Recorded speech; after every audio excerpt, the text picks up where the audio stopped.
One of the things that has become crystal clear to me during the process of building RJMetrics has been the very important difference between being lean and being cheap.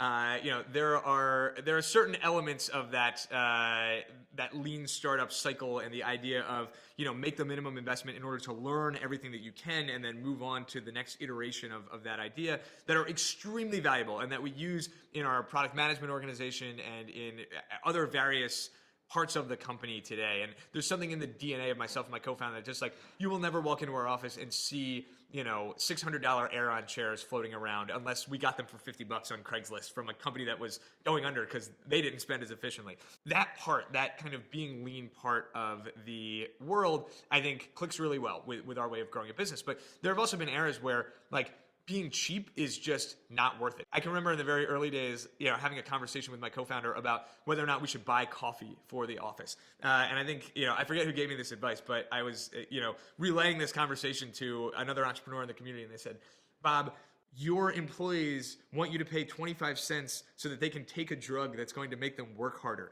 There are certain things that you really just should make the investment in that don't necessarily equate in a quantifiable way to a return immediately, but are going to make people happier and are going to lead to a multiplying effect across the organization. And what's been crazy about growing from 2 people to 100 people is how prolific these investments that create multiplying effects really are and how important they can be to creating additional yield out of your team.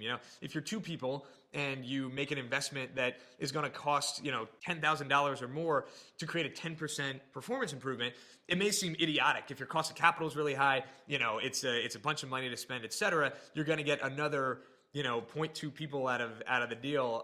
It may just not be something that you want to make the investment in. But if you're 100 people and you can discover a way to make an investment like that and get that incremental improvement, you're getting the work product that is 10% more efficient and effective from these people that you've already hired, you've already trained, that are amazing contributors and team members who get it, and you're getting more value out of them. Their jobs are more engaging because they're working on more important things and they care about it more passionately. And that kind of thing, we see that all the time. And almost all of my job today is finding areas to create these multiplying effects where we can make teams and people more effective. And a lot of that boils back down to culture, and really just thinking about, the culture is not the coffee machine or the ping pong table or the free soda in the fridge.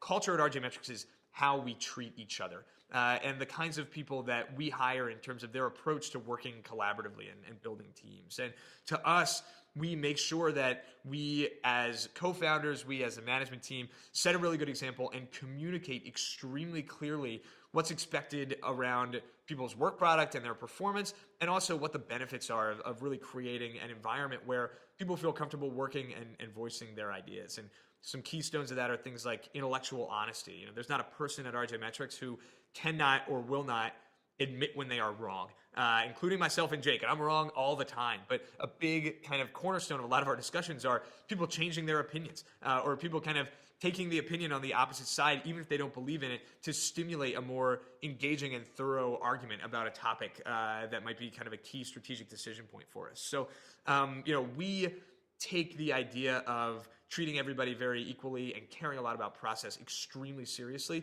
And it's created kind of a meritocracy of nerds over there. And that's a really exciting thing to me because I'm a nerd and I believe in merit.